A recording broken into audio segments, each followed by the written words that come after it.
غاب غيره. حضرت حبیب ابی ملیکہ فرماتے ہیں کہ میں ابن عمر کے سامنے بیٹھا ہوا تھا، بازو بیٹھا ہوا تھا، ایک صاحب حاضر ہوئے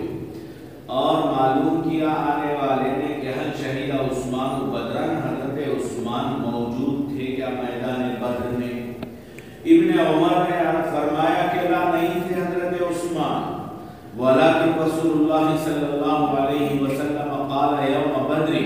لیکن سرکار نے بدر کے موقع پر فرمایا کہ ان عثمان انطلق فی حاجت اللہ و حاجت رسولی، اللہ اور اللہ کے رسول کی ضرورت کو پورا کرنے کے لیے گئے ہوئے ہیں عثمان،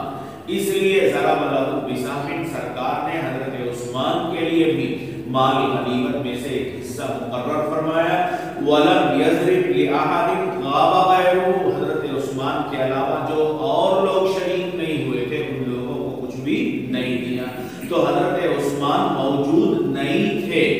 لیکن موجود نہ رہنے اور موجود نہ رہنے کی علت انطلق الی حاجت اللہ و رسولہ، اللہ اور اللہ کے رسول کی مرضی کے مطابق، تو اس لیے سرکار نے ان کی غیر حاضری کو حاضری سمجھا